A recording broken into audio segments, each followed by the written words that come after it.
My name is Maddie Wagler. Nevaeh Angarita. Zoe Mosley. My name is Raven Holmes. I am class of 2025 here at Davidson College, and I am a major in Africana Studies.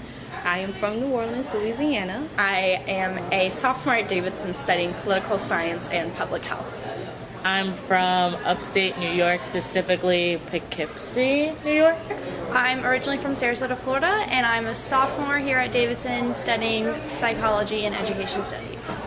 I went to a school that was proudly the most diverse school in the city. I'm from New Orleans, which has a very historically segregated school system, and after Katrina, the charter school systems made it a lot more complicated.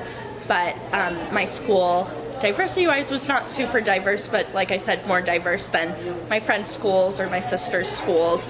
It was what was called open access, so you didn't have to take a test to get in, which was different than a lot of the other schools in New Orleans. My school was not very diverse. I went to a majority black school with Latinos and Hispanic culture. I went to a decently big public school in Sarasota, and Sarasota is a relatively affluent, predominantly white area, and my high school definitely reflected that. At my school, we were actually pretty equal. It was about 50% white, 40% black, and the other 10% was Hispanic and Asian, so it was pretty evenly split. You really did see a lot of diversity in the school setting, but within classes you would see more segregation based on more white and Asian individuals were in the AP and honors level classes, and there were a lot more people of color in the regents, or what we call the lower level classes. Because I decided to take more AP and honors level classes, I was typically one of 2 or 3 black students in my classroom, even though my entire school was 50-50. My high school was known to be a very bad school, so I was probably one of the first. My class was one of the first honors class in history, and I'm class of 2021. I was a part of the ACE program, which is a magnet program at my school, and that program definitely saw predominantly white, middle class. I would say I would typically be very outnumbered, so a lot of students would say things to me they would call me a slave, they would call me Harriet Tubman, they would tell me that they were gonna molest me or do weird things to me like that. They would always pull my hair, so I typically had a really bad experience, but I overcame that a lot, and I found my friends in each setting, and I would normally go to my black friends that were in the lower level classes and rely on them to be my community, and that really did help me get through those experiences. And a lot of them, as they got older, realized that what they said was wrong, and they especially during the Black Lives Matter movement, shifted their views, and they did apologize to me later on. I did appreciate that. So.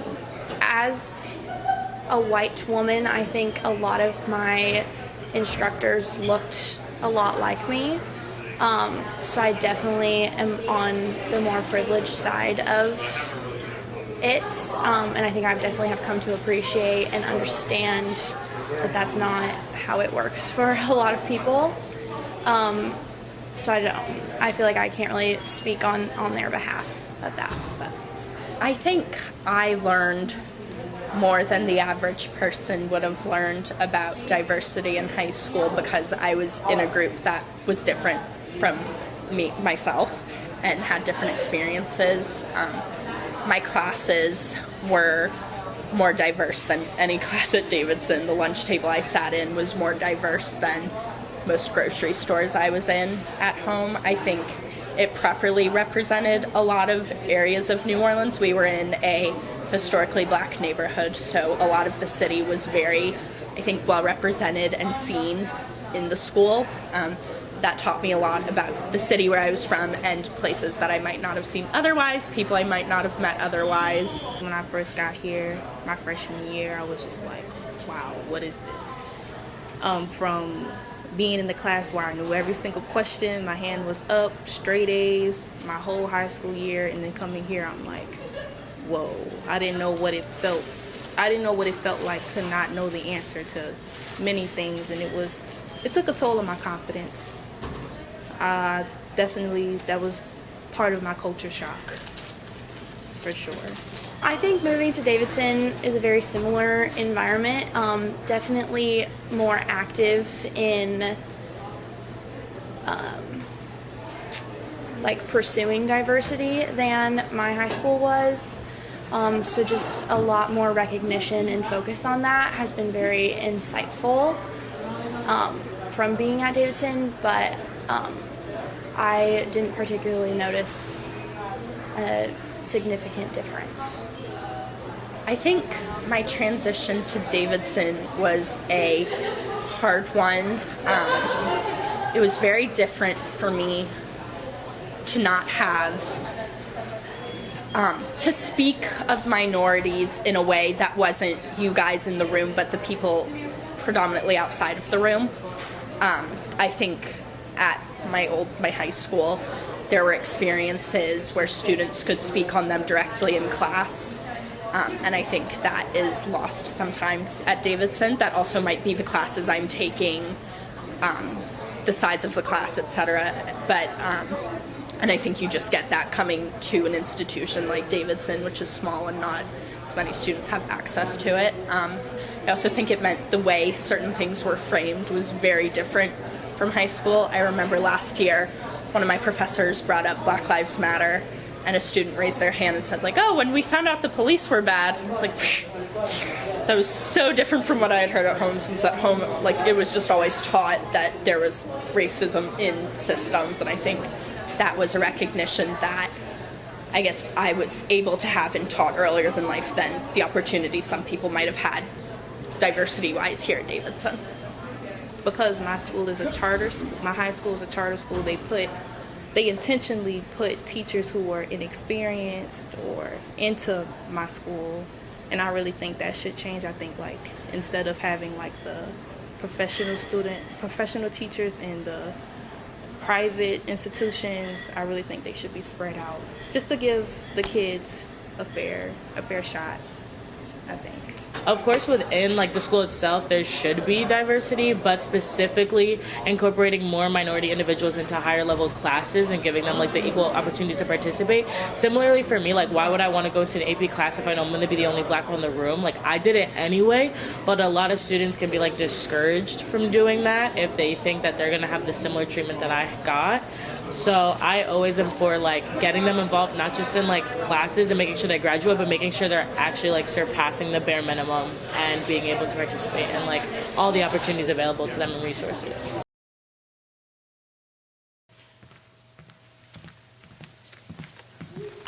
Hey everybody.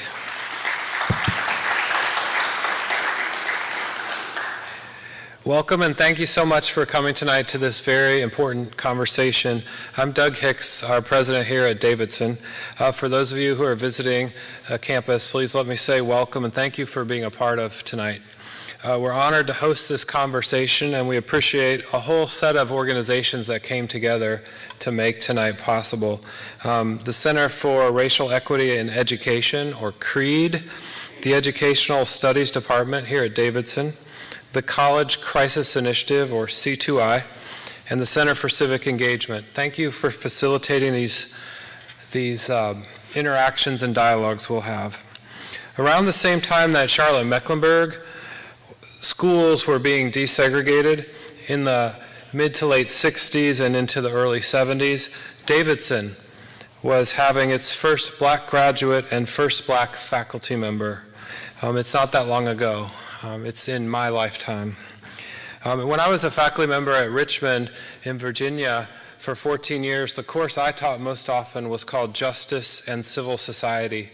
And one of our main topics was to focus on massive resistance to desegregation and the movement for desegregation of schools and integration across the city of Richmond and into the counties, looking at white flight and so forth. I'm eager to be here tonight to learn more about the Charlotte situation and how it influences where we are at Davidson and how we can be a part of more than integration, of social justice. And these kind of conversations are more important than ever in light of the SCOTUS decision this summer. We remain deeply committed at the college to cultivating a diverse, equitable, and inclusive community. Our ongoing work focuses really on three areas. First, naming, honestly, studying, and acknowledging our history, starting in 1837 as an institution deeply embedded in enslavement and slavery in this area. Understanding how to acknowledge our history and commemorate those whose stories have not yet been told. Making the best use as an educational resource of the Beaver Dam Plantation site, the home of the Davidsons and a source of labor for this campus as well, as the labor of enslaved, that is. We focus on the present and how we can be the most diverse, equitable, and inclusive campus that we can be.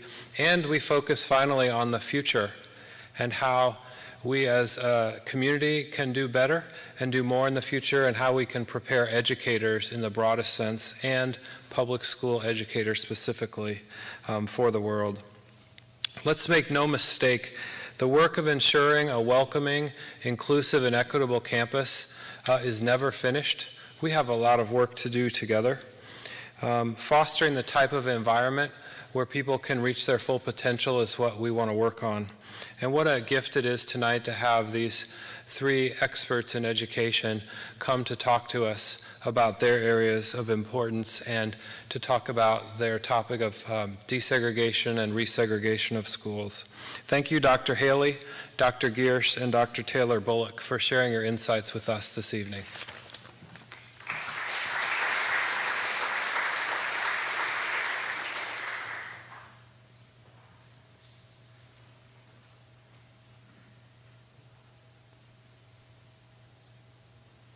I'm Dr. James E. Ford, the Executive Director of the Center for Racial Equity and Education, and I'd like to briefly just bring you greetings on behalf of our team at Creed. Grateful for your presence and really excited for what promises to be a thought-provoking discussion, one that is rarely had, particularly in the Charlotte-Mecklenburg region. We're grateful for everyone who's contributed and partnered with us to make this event possible, and we want to invite you back to support more events at Creed. Thank you for your support, and I regret not being able to be there with you in person, but I just wanted to extend my greetings on behalf of our team at Creed.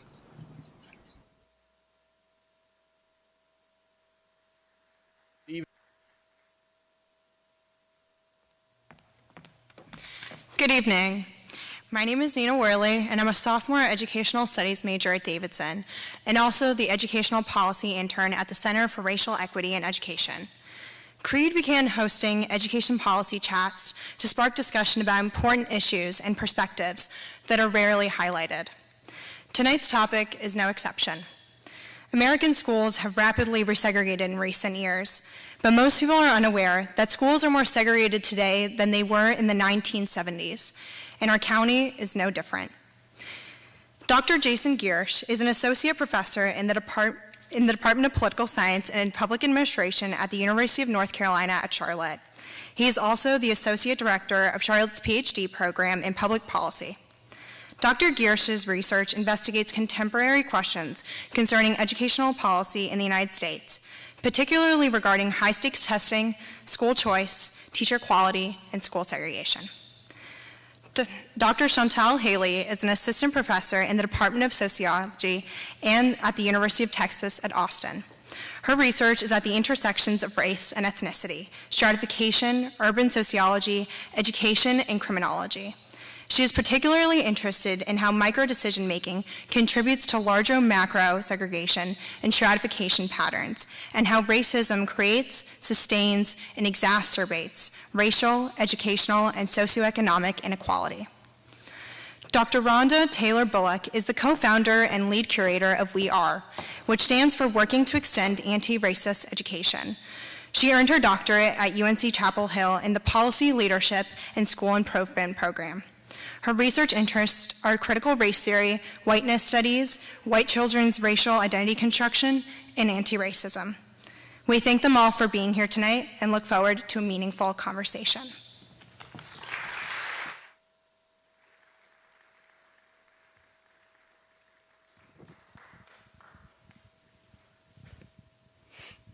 Good evening. That's the easy part of the discussion. So, good evening. Thank you all so much for inviting us to be here to have this very important conversation and dialogue. Also in the midst of so much that's going on here locally, up the street, and globally.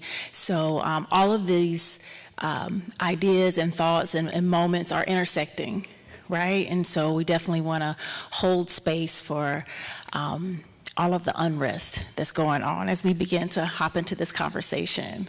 Y'all ready? All right, here we go. So let's just, jump right in. How did we get here? It's 2023. It's nearly 70 years post-Brown, 50 years from Swan v. CMS schools and busing, and then 20 plus years since the end of busing. So how did we get here in this moment? And Dr. Giersch, we're going to start with you.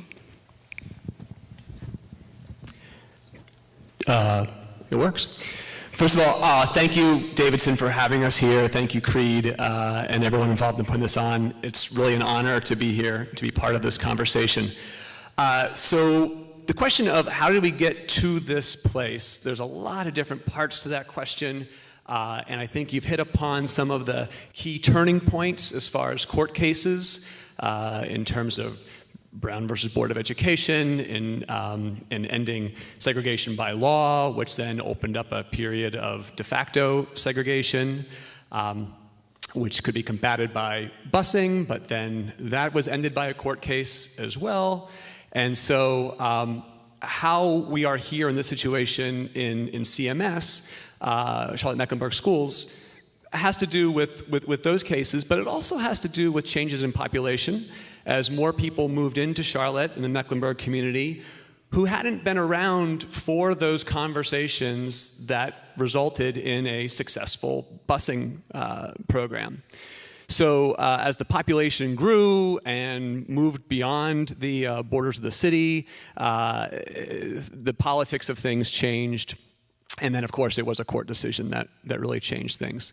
I would add also there was a court case in Seattle that played an important role in the nation's movement away from any kind of race-based busing type policies. And then, of course, the introduction of other sorts of forces in education policy like school choice and high-stakes testing and those sorts of programs that sort of changed the conversation away from one that really was emphasizing equity in previous decades into more about ranking schools and comparing schools and focusing on which schools were best and so on. And that became a preoccupation for a lot of families. So it's complex, right?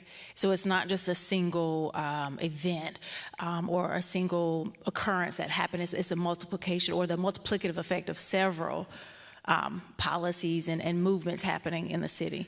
And not just that, but also different forces in different parts of the country, too. Right. Like that's the CMS story, but the story elsewhere, totally different forces at work and different causes of segregation.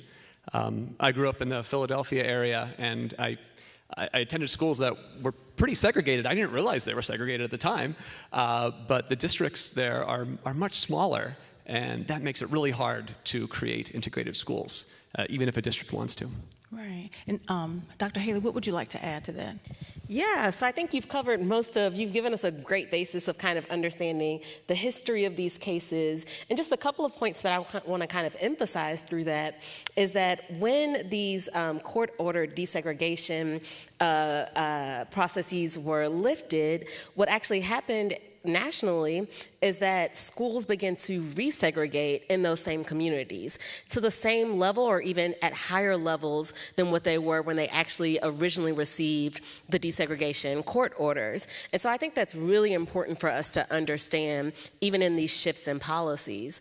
I think the other thing to understand in our context of segregation today is that about half of school segregation is caused by segregation between school districts. So exactly what what you were saying, if you have really small districts, then you're going to have potentially a lot of segregation, because most segregation is between school districts and not within a single district. I think even within that, exactly what you were saying, not only do you have communities that already had small school districts, but also work by like Dr. Murray, who's a professor here, shows is that school districts have been in a process where they're actually seceding from their home districts. And when they secede from their home districts, they're typically creating districts that are more white than, or have larger white populations than the original district. And that also increases white, black, and Latina white segregation processes as well. So it's a lot to take in, right? And it's not a simple answer, it's not a simple fix, and you have to have the larger historical context in the midst of the conversation, in the midst of the analysis as we begin to think about it.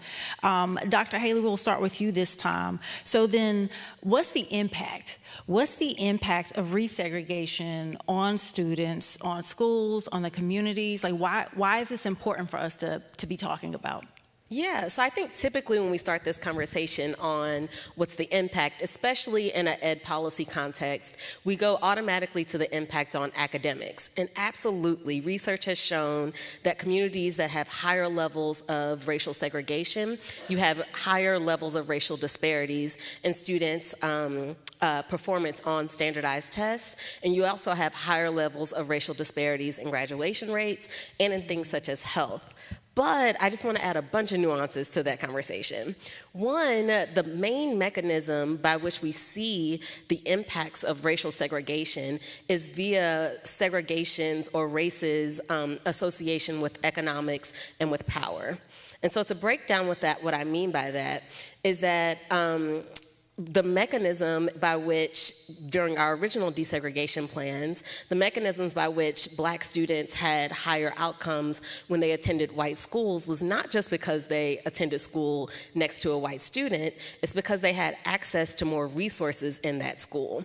And even contemporarily, work by Sean Reardon has shown that it's really about the impacts on academics is really about students' access to better teachers, right? And so we have to nuance that conversation to say it's not just around white bodies being next to black bodies, Latinx students being next to white students. It's really about the resources that are associated and that are given to whiteness in America. Right, and so, and just thinking about how you named, it's not just academics that are impacted, it's the resources, it's the access to resources, and then access to resources get you greater access to different types of colleges and higher learning after you leave. And so it doesn't just stop right there at what's happening within the school. Would you like to add on anything there? I agree with all of that. I think I would maybe add, there's some really interesting research that's been coming out lately about how things changed after Brown versus Board of Education in terms of the movement towards more integrated schools. While there were huge benefits that were seen, there also were some consequences for African American students in that they ended up oftentimes with lesser quality teachers in the schools that they were placed in. The schools that they had been in oftentimes had very well-educated African-American instructors, and so when integration happened, those instructors lost their jobs by the thousands. So you had these very competent teachers who were experienced at their job, and they were out of work as schools became integrated. So thinking about the impact of desegregation on black students, so what does that mean for white children? Not to position them in terms of victims, but being in monoracial schools as white children, what's the impact there if we go specific and think about them as well, and putting them in this situation, in the conversation? So there's lots of research that looks at what happens when schools go from segregated black schools to integrated schools, or from segregated white schools into integrated schools. And typically for white students, there's really not much change in academic performance. It's a wash. Now, are there other benefits? Well, there's having black friends, right? There's contact with people from different backgrounds that have things that maybe aren't going to show up on a test score, but have those sorts of benefits that white students will experience. I think even kind of shifting from white students and thinking about what are the experiences in desegregated schools, I really appreciated that you pushed us past this kind of fairy tale of desegregation that we often hold, and that research by people like Bridget Gooseby really shows that when black students attend high schools with more white students, they actually have worse health and have a worse mental health in adulthood, right? And so we have to even look beyond the academic outcomes to understand that often in desegregated spaces, right, when black students are showing up in historically white spaces, they're experiencing racial hostility, they're experiencing racial biases from teachers, they're often experiencing really high levels of exclusionary discipline, and their parents are often ignored by the school system and often pushed out of the schools as well, right? So we have to have a really nuanced conversation beyond kind of this fairy tale of desegregation was great for everyone. Right, and even, you know, thinking about, some people would argue that we desegregated, but we didn't integrate. Right? Absolutely. And that's what some people would argue. And, you know, and in thinking about how whiteness can be multiplied in racially monolithical, monoracial places. And so that impacts black and brown children's experiences as well. And then thinking about even in, merging schools or desegregating, that isn't the only answer, right? There's other things that have to happen once the children get in the building to make sure that relationships, socio-emotional needs are being met, that people learn how to learn together and not create these hostile racial environments. So a lot of my research is what we call quantitative research, where we're looking at data sets of numbers, and we're looking at it from 30,000 feet. And so what we end up doing is making the mistake of oftentimes putting huge categories of schools and students into like one label, like with one value. And we forget that it's a really different view on the ground. And so getting to what you were saying, there are schools that on paper are very racially balanced. But if you go inside those schools and you see how the classes are arranged and assigned, and there's no integration going on there. There's totally separate classrooms and very little opportunity to have contact with people from different backgrounds. Are resources being shared? Well, they have the same cafeteria and the same auditorium and the same football team maybe, but I'm not sure that all the same opportunities to learn are being distributed throughout the school in an even fashion. And so even adding a qualitative component to exactly the story that you just told us about thinking about within school segregation, Carolyn Tyson really tells us that that white students ending up in more advanced classes and then them seeing that black students are either in regular classes or in the lower ranked classes actually creates and reinforces these stereotypes around white students being smarter and black students being unintelligent, right? And so even within these contexts of desegregation, in which you have within school segregation, it reinforces these racial narratives that even exist outside of school spaces. Yeah, and so I was working in an elementary school in Durham, and one of the teachers shared a narrative that AIG, Advanced Academics, that when the white students would get up to leave to go to AIG and the black children would be left in the classroom, they say, there goes the smart kids. So it's a lot has to happen aside from just putting people in the same building. right? And a lot of harm can happen if we're not intentional about that. So shifting gears just a little bit, we've all been paying attention to the statewide voucher conversations, right? And local zoning discussions as well. Can we talk a little bit about the role of choice in resegregation? And let's tease it out. Is it just white parents voicing these needs and concerns for choice? Is it affluent parents who are contributing to resegregation? Let's problematize that a little bit. What's going on here with the introduction of choice and these vouchers? Oh, we'll start with you. Okay. So I think one thing when we think about school choice, we actually have to think about school choice as a number of different policies.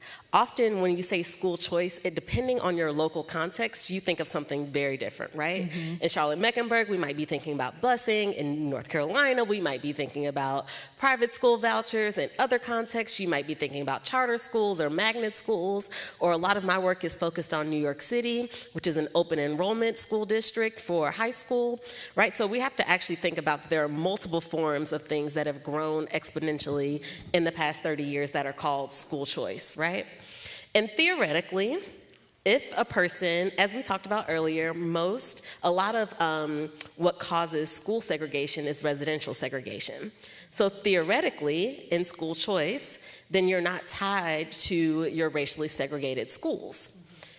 So then desegregation should decrease, right? No, that's not what happened, right? What we actually found is that in districts that have growing opportunities for school choice, whether it be magnet school, private school vouchers, et cetera, you actually see an increase in segregation. Specifically, you see that Black students are less likely to go to school with white and Asian students. But it's not just white parents, right? A lot of my work, again, focuses on understanding parents' school preferences.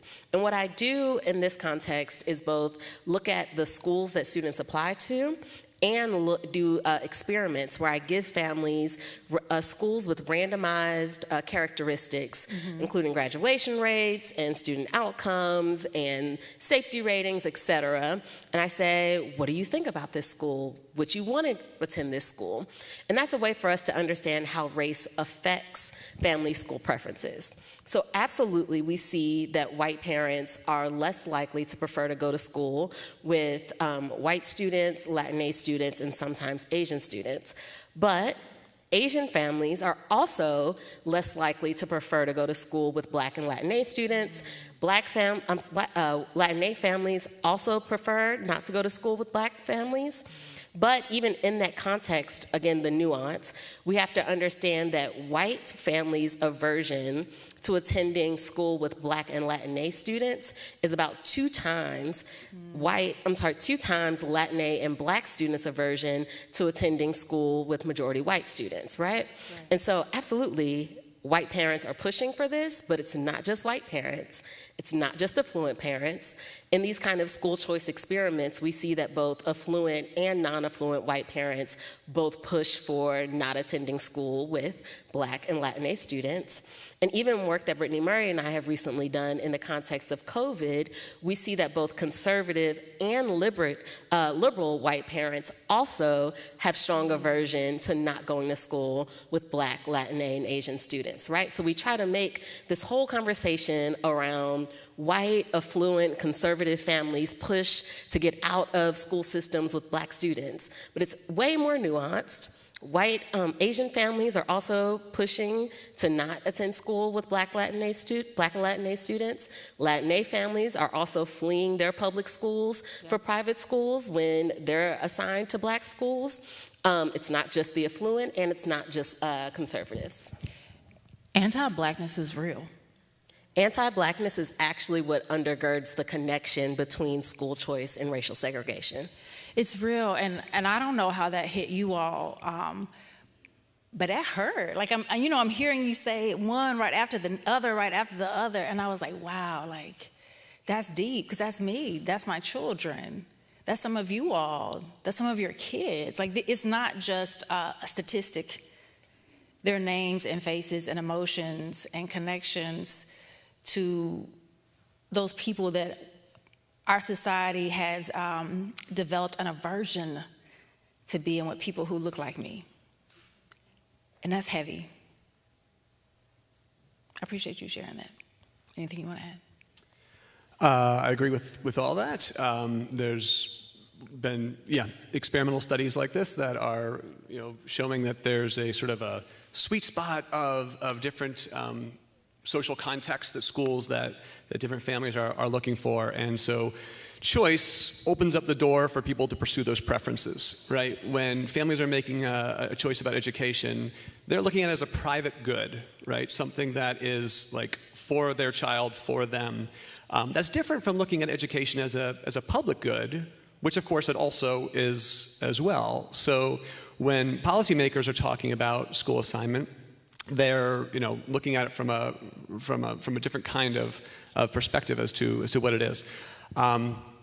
I will add that as I was saying a few moments ago about the idea of looking at from 30,000 feet and not really seeing the nuance that exists among different schools. Sometimes when we're studying segregation, we look at a school and say, oh, it's 90% white or it's 90% black, and so therefore it goes in this category. So this morning, as I was in my office, I was listening to Charlotte Talks, and Michael Collins had on the new president of J.C. Smith, and was interviewing her about the school. And so I was listening to her talk about the experience of attending HBCUs and the sense of belonging and the sense of welcome, the sense of the opportunities for identity formation and being able to avoid the microaggressions that they would experience at a historically white institution and things like that. And so I was starting to think about, okay, well, this is not all hyper-segregated schools are going to be the same in that regard. There's schools where families maybe feel like they're assigned to, and that's where the district put them, and this is not the school we wanted, but that's where our zip code is. And then there's schools that people feel fortunate to be in, and there's a sense of pride that comes with that. And what a change for a child that would be to feel fortunate to be where they are, and how that would affect how they approach their school day and their education. As an Howard grad, I would like to echo the things that were just. No, I think even thinking about that context, just to give a little personal anecdote, I went to a number of very different kinds of schools in my career trajectory, but we'll just go high school to college. In high school, I went to a majority white high school in Dallas, a girls' school in Dallas. The easiest way to explain it is it's literally where the Bushes went to school when they lived in Dallas, right? So we all have an idea of what I'm talking about now, right? Okay, great. So that's where I went to high school. As a black woman going through adolescence, that is a very anti-black woman space when it comes to affirmation, when it comes to seeing myself in the curriculum. And so as I was actually choosing colleges, I actually only applied to HBCUs. And the reason why is because I understood that black space would be a potential space of a fugitive space of refuge for me, and a space in which blackness and my understanding of blackness would be infused in the curricula in a way that I could leverage that even as I push forward through the rest of my career. So I absolutely echo what you're saying, but also to say that I made that choice for college, but also that at the K through 12 level, black families are also making that same choice to say, I'm actually opting into this black school because I know my kids will be affirmed there. Yeah, definitely. I know go ahead. Go ahead. I was just going to say, before we leave the topic of choice, though, I want to say one more thing about that. But go ahead. In Durham public schools, which I'm coming from Durham, Bull City, we're undergoing a program, a situation. It's called Growing Together, and they're redistricting and redrawing lines. And just zoom out, historically, that has always created issues, even in progressive liberal Durham.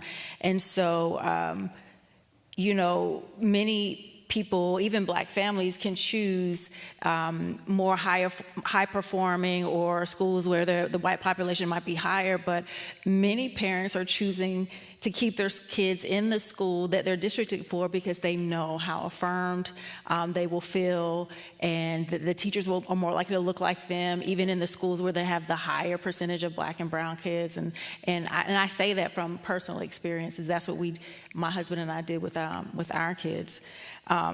You were going to add on, Dr. Gish? Yeah, I was just going to add that on the subject of choice, choice does not have to be a free-for-all of the market wide open, anything goes.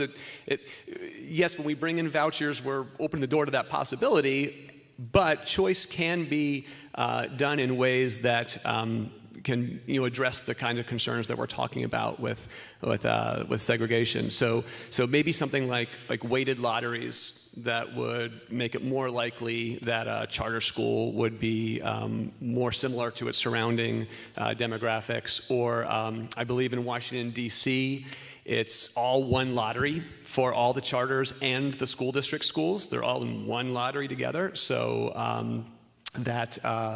I think it remains to be seen how effective these things are, but because parents might still opt out of what they get. But there may be some ways that choice can be done in a way that isn't just totally leaving it out there to whatever happens.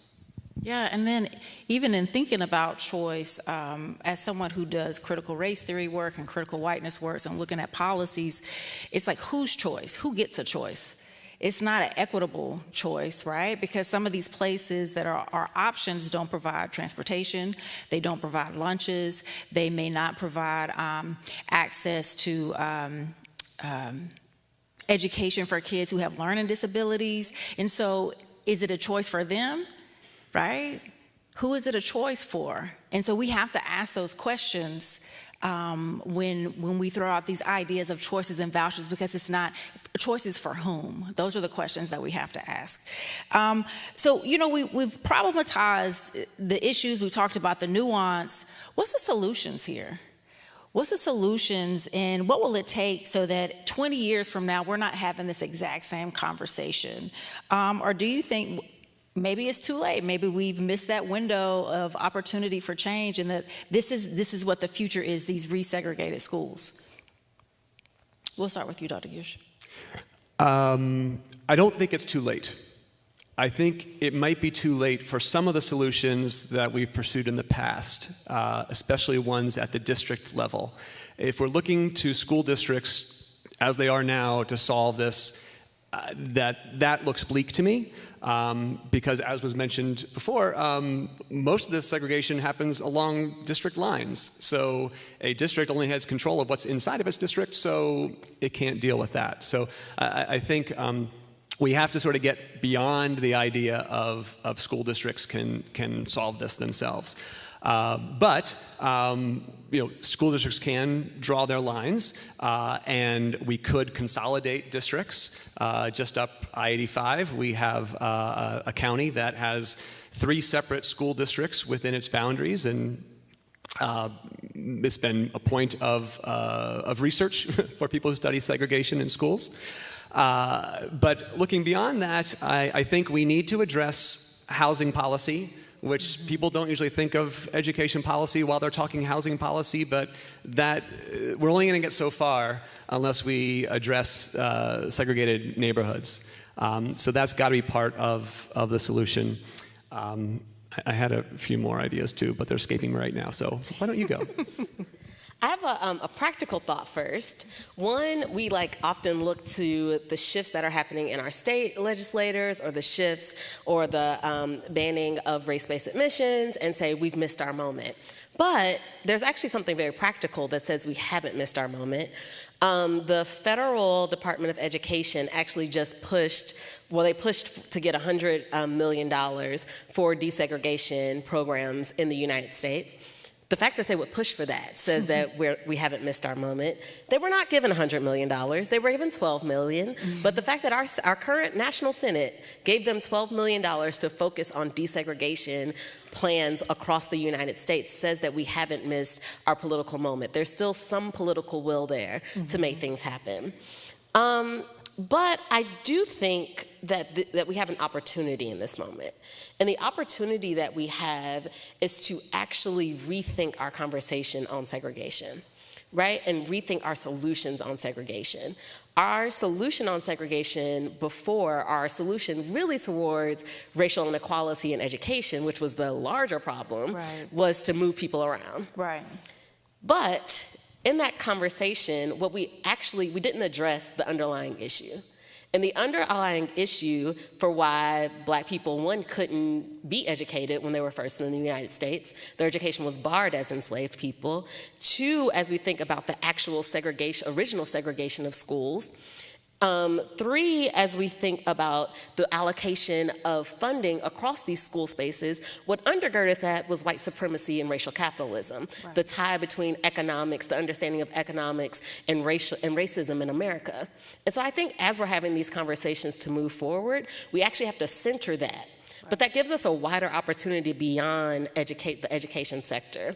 One, that means that we actually have to address these larger racial narratives around who's dangerous, right? Black students and Latinx students being dangerous, Black and Latinx students being unintelligent, right? And think about which ones of how our school policies and practice reinforce those ideas that then undergird family school choices, that then undergird families' choices to live in this neighborhood versus to move into another neighborhood, that actually undergirds teachers' decisions on what districts and schools they decide to apply to attend, right? So I think we actually need to have a larger conversation around white supremacy and racial capitalism, anti-Blackness, anti-Latinx that undergirds multiples of our systems so that we approach this with both individual actions, with collective actions, but also thinking about the practices and policies that exist within our own communities and within our organizations that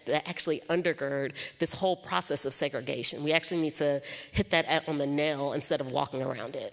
Yeah, I love that. Like, rethink our understanding of segregation and what it means, and then how to create the better learning environments by getting to the root causes, right? The root analysis, disrupting white supremacy in school systems. Absolutely, absolutely. Yeah, so you already dropped a few words around policies and research, and so both of you have done extensive research on policies and actions that lead to segregated schools today, or that led to it.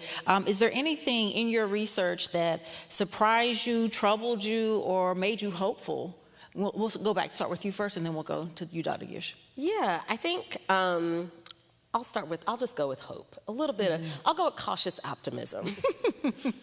So in the context of these school choice experiments that I did, specifically I did one in New York City whereby I asked both parents and students their perspectives of schools and the kinds of schools that they wanted to attend. And what gives me cautious optimism is that I found that white and Latinx students are less anti-Black in their preferences for schools than their parents. So this gives cautious optimism. The optimism is that this actually might be a generational shift in how we think about anti-Blackness within segregation and within school choice processes.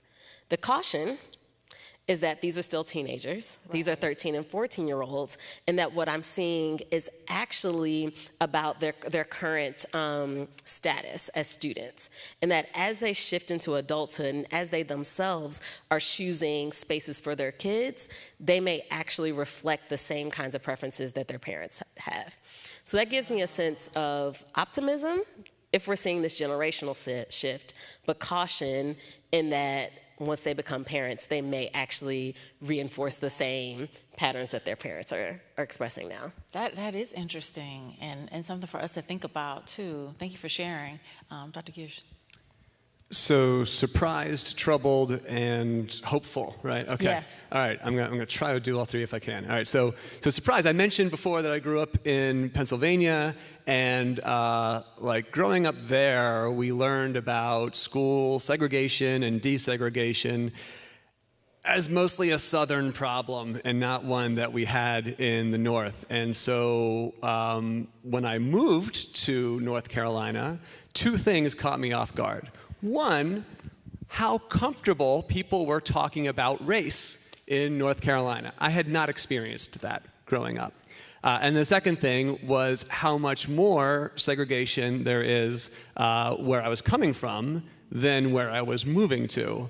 I was not prepared for that. That's not what I had learned when I was a kid, and but I discovered it. So the 4 states that have the most segregation, if we measure segregation by the likelihood that a black student has contact with a white student, which is just one of the many sort of probably insufficient ways of measuring segregation, those states are New York, California, Illinois, and Maryland, right? Probably not the states we would have thought of, but they are. Okay, so anyway, that was what the surprise made. As far as trouble, there's lots of things that trouble me. I'm troubled by segregation by socioeconomic status. That troubles me a lot. I'm troubled by the segregation that exists within schools that are, from the outside look like they're integrated, but they're not on the inside. Anyway, as far as hopeful, I'm hopeful from watching TV, and here's what I mean by that. When you watch TV and you see commercials, I see a lot of diversity in commercials. Now, this may seem very shallow, but the advertisers do a lot of research about what people like and will get people to buy products, and I feel like there's a lot of diversity is having a moment. Yes, there's a pushback. Yes, there's horrible things people are saying and when they complain about wokeness and things like that. But I'm hopeful, and maybe this is rose-colored glasses, that's sort of the fringe and not taken really seriously by the mainstream. Again, that's hope. I don't have any evidence to back that up, but this was a hope question, so that's my hope answer.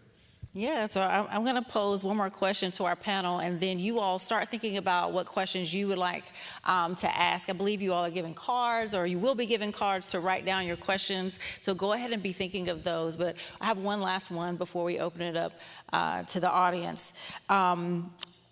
So what cost, if any, are too great to pay for racially balanced schools? What cost, if there is if any, are too great to pay for racially balanced schools? So Dr. Gish, we'll start with you, and then Dr. Haley, will let you close us out. I think one cost that would be, I don't know about too far to, if whatever policy could bring racially integrated schools, if it further entrenched socioeconomic segregation, I'm not sure how much we've accomplished. We've accomplished some things, but I think we've made some problems worse if that's the cost. And I don't know how those things balance out, but that would be a hard sell to me. Yeah, thank you. Dr. Haley. So,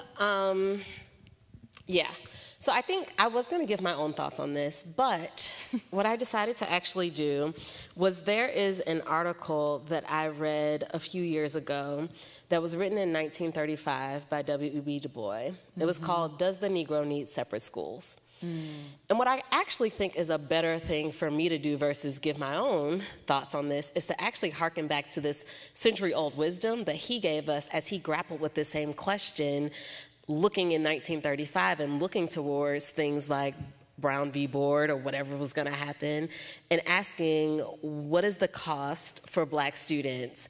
Should they attend segregated schools, or should we invest in desegregated schools? And he said a couple of things, and forgive me for reading some, but I do not want to misquote W.E.B. Du Bois. So one, he says that we should focus on proper education and not on desegregation. And he defines proper education with a couple of things. One, minimal hostility and sympathetic and positive relationships between teachers, students, and peers. Two, understanding that that teachers need to have an understanding of both their students and their students' surrounding communities and their histories. Three, a curriculum that includes a critical understanding of history and reflects inclusive life experiences. adequate equipment for learning, and extracurricular activities that induct the child into life. And so he also says that as we refocus proper education and not this conversation on segregation, desegregation, we actually have to look at the racial climate of both our nation and the local community where we're asking students to desegregate. And he says, if the racial climate is such that that student cannot receive proper education because of the racial hostility that would exist towards them in that space, then it's not worth it. Right. He really asked us to grapple with, are we willing to have such a commitment to this theoretical idea of desegregation that we're willing to put our kids in the hotbed of it all? That we're willing to sacrifice our kids' well-being for the sake of an idea called segregation, right? And for me, I really sat with that. He also says that the cost is too great if our political and social narratives continue to stigmatize, he's talking about Black students, but also Black and Latinx students. If we continue to stigmatize them, it's not worth it. Right. And so I'm gonna fully read this, but I'm gonna end with a quote. He uses Negro, but you can substitute Black, Latina here. He says, to sum up this, theoretically, the Negro needs neither segregated nor mixed schools. What he needs is education. What they need, what she needs, what we all need is education. What we must remember is that there is no magic in neither mixed schools nor in segregated schools. A mixed school with poor and unsympathetic teachers, with hostile public opinion, and no teaching of truth concerning Black folk is bad. A segregated school with ignorant placeholders, inadequate equipment, poor salaries, enriched housing is equally bad. Other things being equal, the mixed school is a broader, more natural basis for the education of all youth. It gives wider context, it inspires greater self-confidence, and suppresses the inferiority complex. But other things are seldom equal. And in that case, sympathy, knowledge, and truth, and this is my caveat, that can prevail in intentionally inclusive Black and Latinx spaces, outweigh all that the mixed school can offer. So I'll just leave us with Du Bois' wisdom. Well, let's just drop the mic on that one. Let's give him a round of applause. Yes.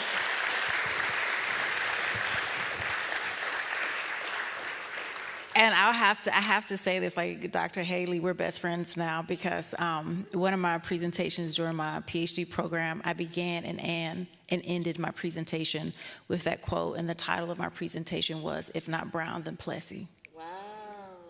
That's for another panel. All right, friends.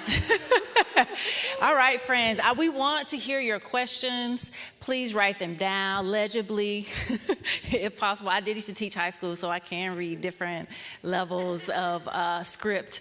But we want to, if you have a question, write it down. You'll pass it. We have guides, ushers in the aisleways who are ready to receive your questions.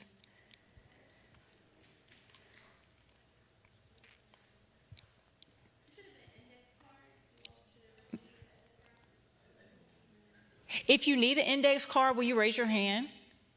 Oh, okay. That's good. That's good. So while they're, getting the cards and we're preparing because we want to hear more from you. We want to hear what the audience has to say. I think we do have to, wrestle with Du Bois's words. And what is it? Again, it's not just putting kids in a singular space from diverse racial and ethnic backgrounds. It's about the experience. It's about how they're treated, how they're cared for, how they're educated. And so I think, for those of us who are interested in education, like that's something for us to consider and think about how we can, even as individuals in schools and people making policies about schools, consider that those are values to take into consideration.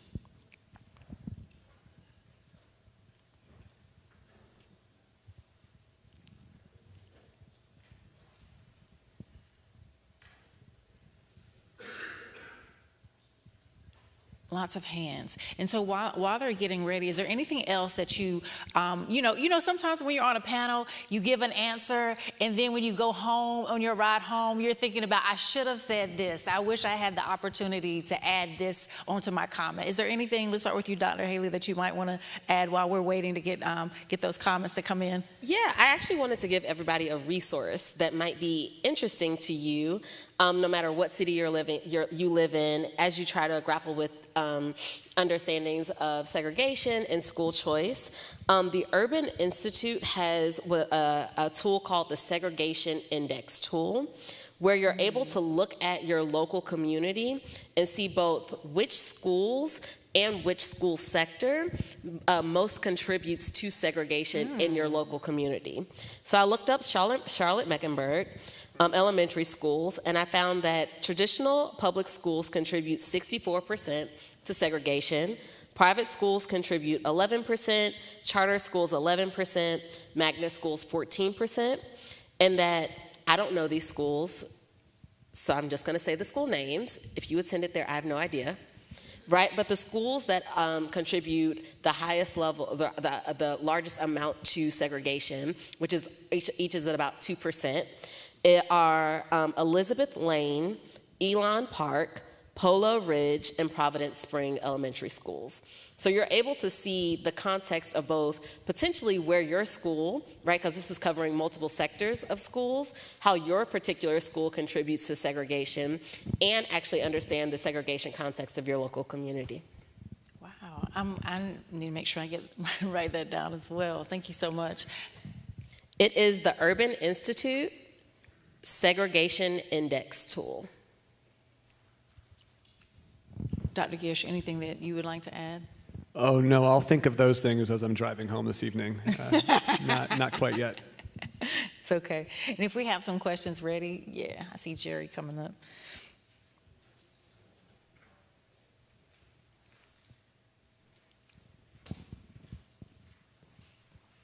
I'm excited. Thank you so much. All right. So the first question is, how might school choice policies be designed to allow minority students to choose affirming environments while preventing white families from reinforcing segregation? And I'll reread it, okay? How might school choice policies be designed to allow minority students to choose affirming environments while preventing white families from reinforcing segregation?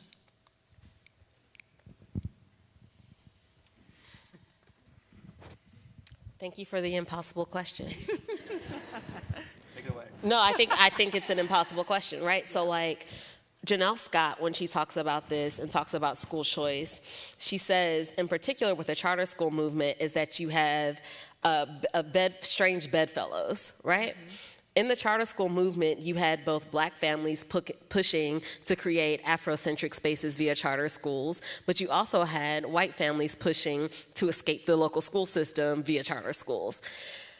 So I don't know if there is a mechanism by which a state-down, top-down mechanism that this can exist. I think one thing you can do to empower black families to choose racially affirming spaces is both actually measure how students feel in those schools and publicize it, right? And so I think that empowers families within a school choice context to know, is this a good school for black kids, right? So oftentimes when you go to school report card websites, you can look at racial disparities in test scores, but you can't look at things like racial disparities in suspensions. You can't look at things like racial disparities in school climate surveys. And so I think making those kind of data readily available to families in school choice context, specifically so that they know whether this is a good racial climate for their student. But I don't know if top down, unless you figured it out. So I'm a political scientist, and so I'm going to give an answer that is totally like against political science, and that is with school choice, we could do a top-down type situation and control the supply of schools that's out there. School choice, right, is about demand, right? It's about saying the demand side of the equation, let parents choose what they want. But why not also have controls on what the supply of schools is? And again, politically, that's going to be fraught and maybe not something that could realistically be, achieved through policy. But I don't know. We achieved busing before, so people thought that couldn't be done. Give more money to Black affirming schools? I don't know. There it is. Sounds good. What advice? Check. Done.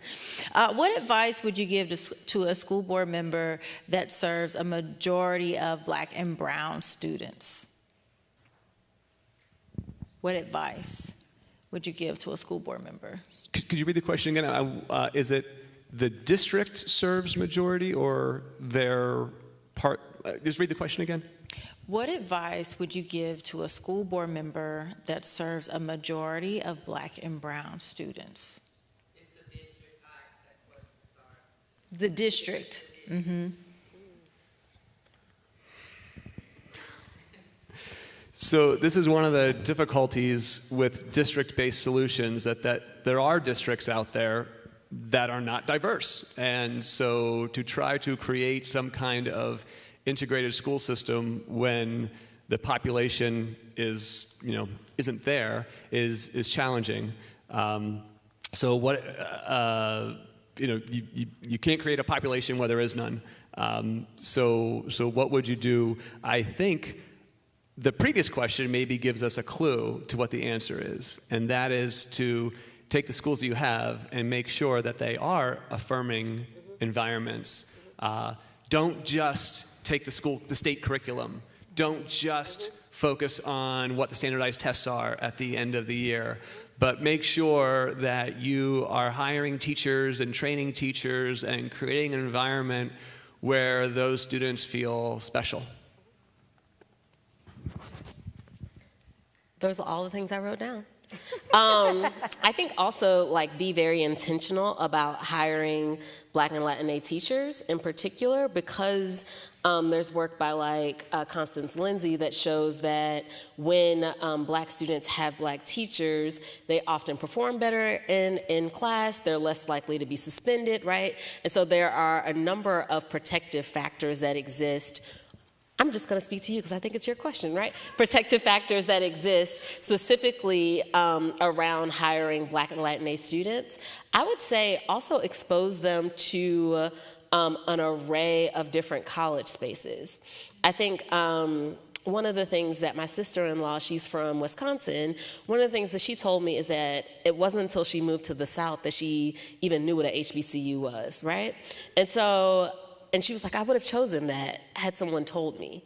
And so I think even exposing them to an array of different college options, but also an array of different career paths that might not align or may not be recognizable to them potentially in their local community, but might connect to things that they're interested in, right? They're good at math. Tell them to be a sociologist. I know that feels off, but also sociologists do statistics associated with social justice, right? And so it frames them in an understanding of making things relevant to them, but also thinking about different pathways that they can go into. Good stuff. What was the best thing your education did for you, and what was its biggest failure for you? What was the best thing your education did for you, and what was its biggest failure?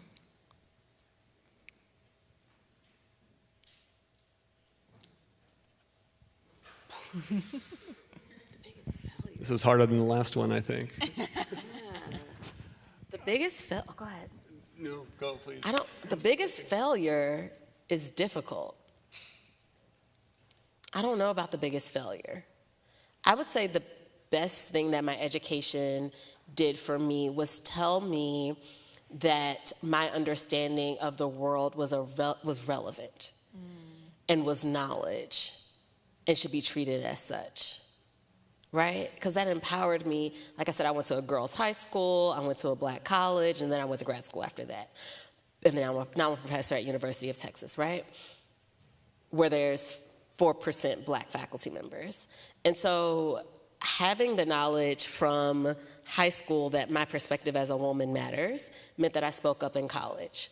Having the perspective in grad school that my perspective and understanding of blackness is knowledge and I should actually treat it, and it should be treated as such, then allowed me to center that in the conversations that I had in grad school, and now allowed me to teach that as a main form of pedagogy in my class, right? The class that I just taught on Wednesday was about the school to prison pipeline. Let me back up. I teach criminology. In most criminology classes, you do not learn about the school to prison pipeline. Wow. But as someone who understands that my perspective and understanding of the world is important and should be centered in the form of a classroom, I know that we can actually understand labeling theory, which is a criminological theory, in the context of the school to prison pipeline. And so that's what I bring into the classroom. And I say, let's have a conversation around black hair and students getting suspended because of their black hair, which then empowers the black students in my class and the other students also in my class to say, let me think beyond the perspectives that are right in front of me, and the black students in the class to say, actually, my perspective and understanding of the world is sociological. Yes, thank you so much for that. So I'm torn on how I want to answer this question, but I think, I'm thinking back to my undergraduate experience. And I went to college in the early 90s, and at the school I was attending, all of my professors were white, and everyone who worked the grounds crew, all the housekeepers, were all black. And I think that was both the best and the worst thing for my education. I noticed, right? And it suddenly became real to me at some point during my undergraduate experience. The sort of like, I thought about the different opportunities that had been on the paths of the people who were employed by my institution, and how those opportunities were so unequally distributed, resulting in the different jobs they had at the same employer. So it was horrible to witness, but at the same time, it was very educational for me. So, best and worst. Yeah, thank you. I was thinking about how would I answer that question, at least for the best, and I would think like learning to read. Because when the curriculum wasn't provided, I had the skills to go to the library to find what I needed to find so that I can read and teach myself in ways that the classroom didn't. And especially now with kids, with books being banned and the curriculum being censored, and children are gonna have to go and find the reading, find the learning, and being able to read is so key in that. How, in your opinion, should we combat internal racism in schools? For example, like through PTAs, like so racism that's happening within schools. What are ways to combat that? And the person named in particular, like PTAs, parent-teacher associations, for parent-teacher association groups. You got to have the hard conversations. I think that's it. I mean, I think that people need to talk, and it's scary, and it's difficult, and you lose friends maybe, but like, you just gotta have the conversation and point out to people why the thing that they're doing, which seems totally, inoffensive and totally fair and equitable, might not be. I think in addition to that, you have to be willing to shake up the power structures, shake up who's in front of, shake up the power structure, shake up who is president, right? And who creates the committees and who allocates the committees, right? And what monies are allocated to what activities. I think both having hard conversations, but also being willing to act on those conversations after they're had. And give up your own power, Right. Some people are going to have to give up power. Some people are going to have to step aside. I know time is coming up on us, but I think this is a good question considering this context right here. What can students at Davidson do to help with this issue? And I imagine all of the things that we've talked about, but in particular school resegregation, or is it simply awareness of the issue? Is that what they need to do, just be aware? But do you have advice of like what can students at Davidson do as it relates to this topic? I think what's beautiful about college students and teaching college is that you all go out into the world. Actually, one, you all are in the world, and two, you all go out into the world. And so I think we were joking about TikTok earlier, but use your social media platforms. It's not only to have awareness of the things, but also to speak on social issues or to have conversations on social issues that you see coming up in your local communities. Many of you all can vote. These things happen in your legislators. These things happen via your school boards. And whether you can vote here in Davidson or whether your voter registration is in whatever city, county, and state that you live in, vote, right? Because that's actually where the policies are happening and are being made, right? This new expansion of vouchers happened in the North Carolina legislature. Those are your legislators, right? I think the other thing is to remember is don't forget these things once you enter the next phase of your life, right? So if you understand school segregation, you understand racialized systems, you understand the impacts of racial narratives, carry that with you into both the conversations and decisions that you make as a teacher, as a banker, as a mom, as a dad, as a friend, when you're deciding on where you want to live, right? Actually process these things through in your actions and in the context of the corporate, nonprofit, and community spaces that you enter moving forward. And voting doesn't just mean get ready for the next presidential campaign. CMS has a pretty significant school board election coming up very soon. right now, yeah, not soon, I guess. Soon is now. With lots of candidates vying for just a few seats, and it would be great to just show up at some of their events, ask them questions, ask them what they plan to do about segregation, or do it on social media if you don't want to go there, or find a candidate you like and campaign for them. That's all opportunities to, and you'll learn a lot from the process. Like, it's not just about making a difference then and there, but also seeing how this all unfolds and operates, because you will need it in the future.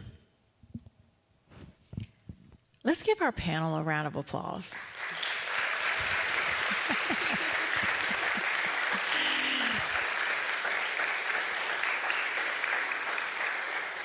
Thank you all so much for sharing your expertise, your stories, and for giving us a lot to think about. And we have a lot of things to process and carry with us as we leave here tonight, and maybe show up differently in our local context tomorrow. I'll pass it to you, Brittany. Right. Just one more round of applause for our speakers, Dr. Taylor Bullock as well. Thank you for hosting an incredible conversation tonight. Dr. Haley, who's come all the way from Austin, Texas to be here, and Dr. Gersh, who didn't come very far, but we are still grateful to have your presence. We appreciate you. I'm feeling really just enlightened and angry. My students will tell you I'm always angry when I leave class, but I'm angry, right, leaving this panel. And we take your charge very seriously to continue these conversations, right, and to take it with us beyond just this room, right? When we go back into our schools, into our classrooms, back to our PTA meetings, back to our churches and places of faith and worship, right? Like, what are we doing about the anti-Blackness that is seeping in every institution, that has seeped, that has built, right? That is part of the fabric of every institution of our everyday lives, right? And what do we do to dismantle that? So I'm feeling empowered, and I'm so grateful for you joining us tonight. If you want to continue keeping those conversations going and you're a student at Davidson, I have to put in a plug to come and see me. Y'all know who I am. I'm Dr. Murray. I am an assistant professor of educational studies and political science. Thank you. And I have to put in a plug. Please come talk to us, myself, Dr. Gay, Dr. Marsicano, and join us in educational studies, where we have these hard conversations in class every day, right? And we talk about how education and schools are so important for us to maintain this democracy, right? That feels so elusive at this moment, right? So if we want to keep that, right? Schools are the foundation. So what are we doing in our classrooms? What are we doing in terms of preparing teachers, preparing students who want to go into the classroom to protect that honest education that we want our students to get, right? That affirming education, right? So wherever they are, whether they're in a black school, a white school, a mixed school, right? They're getting an honest education that is inclusive of the diverse cultures and perspectives that are within this country. So thank you so much again for coming. I want to pass it to Dr. Wilson for Creed, because I'm so grateful for our partners, Center for Racial Equity and Education, and their just ability to partner with us and make this, bring this event to life. So please welcome him as he comes forward. Thank you. Again, I just want to say thank you to our panel, our speakers. Wonderful job, outstanding conversation that I took a lot away from personally, and we hope to use this video, right? This video is going places. This video is going to have legs, right? Because this conversation was so rich that I'm sure lots of folks who were not able to be here are going to get so much when they finally do get around to watching it, and we're going to make sure that that happens. We're going to share it on our networks. And I also want to say, thank you to you all for engaging in this topic and this conversation, for taking time out of your day to be here, to really talk about something that doesn't get talked about enough. And like Dr. Murray said, I hope you continue these conversations. And on behalf of the Center for Racial Equity and Education, I just want to say thank you to Davidson College for partnering with us to bring this event to life. And we hope that you continue to support education, public education in particular, right? Equitable public education in particular, in all the ways that you can. Thank you all so much. Visit our website, creed-nc.org, for more information about our events and our organization. Thank you so much. Good night.